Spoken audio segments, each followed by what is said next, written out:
नमस्कार, बहुत स्वागत है आपका।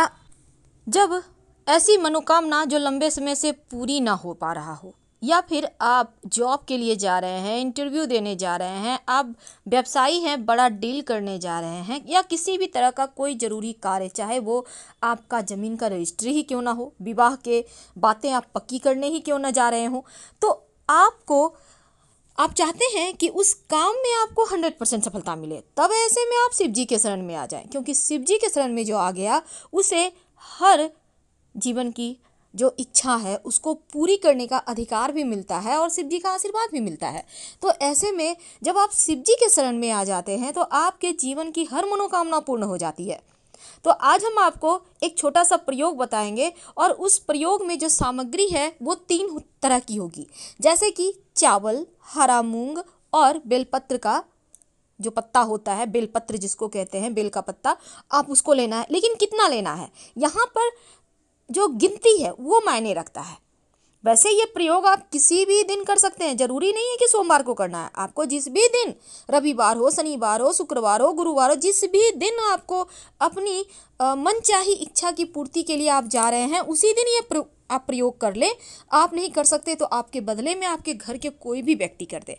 तो आपको चाहिए होगा चावल के 31 यानी 31 दाने, और हरा मूंग का भी 31 यानी 31 दाने, और बिलपत्र वो 31 ही चाहिए। लेकिन अगर 31 ना हो तो एक ही ले ले, कोई दिक्कत नहीं है। लेकिन हरा मूंग साबुत, दाल नहीं, और चावल वो भी साबुत, एक एक करके चुन लीजिएगा कि एक भी टूटा हुआ ना हो। तीनों चीज ले लें, अलग अलग पात्र में लेकर एक लोटा जल भी ले लें, लेकर चले जाएं शिव जी के मंदिर। शिव जी के मंदिर जाते समय सब कुछ घर से ही ले जाना है, जल भी याद रखिए। नमः शिवाय का अनवरत जप करते जाएं।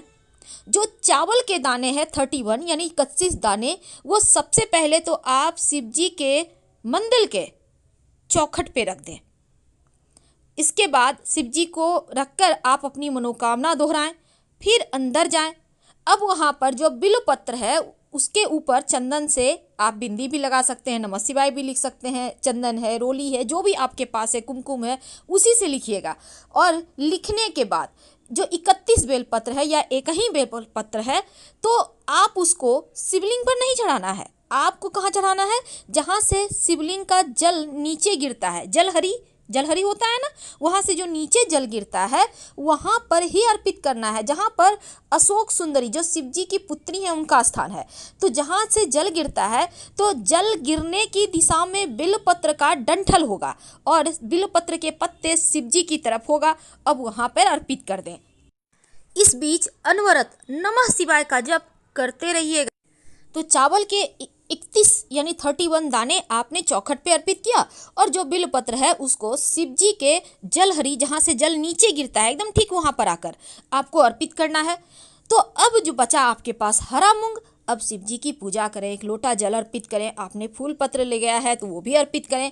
अब आज जब अंत में आप नंदी जी महाराज के पास आइएगा, तब नंदी जी महाराज का आपने देखा होगा, नंदी जी महाराज बैठते हैं तो आपने देखा होगा नंदी महाराज के एक पैर ऊपर होता है, सामने की तरफ जो 2 पैर है ना उनमें एक पैर ऊपर होता है। उस ऊपर जो पैर ऊपर की तरफ है उस पैर के पास 31 दाने यानी 31 दाने जो हरा मूंग है उसको अर्पित कर दे, और नंदी जी महाराज के कान में अपनी मनोकामना हाथों से कवर करके कह दे। बस इतना ही आपको करना है। नंदी जी महाराज आपकी कामनाओं को शिव जी तक पहुंचाएंगे, और शिव जी की कृपा से आपके जीवन की जो भी बाधाएं हैं, जो परेशानियां हैं, जो मनोकामनाएं हैं, वो पूर्ण हो जाएगी। बहुत सिंपल है, इसको आप जरूर कीजिए। और एक बात और, शिवलिंग पर से एक बेलपत्र उठाकर आप नंदी जी महाराज के उसी पैर के पास रखिएगा जहां पर आपने मूंग रखा है, और बाद में अर्पित करने के बाद इस बेलपत्र को उठाकर अपने घर ले आए। मनोकामना पूर्ण हो जाए तो जल में विसर्जित कर दें, प्रवाहित कर दें। बहुत सिंपल सा प्रयोग है, पर इसको करने के तुरंत बाद इसके फल आपको दिखने लगेंगे। करके देखें, एक ही बार में लाभ होगा। हर हर महादेव।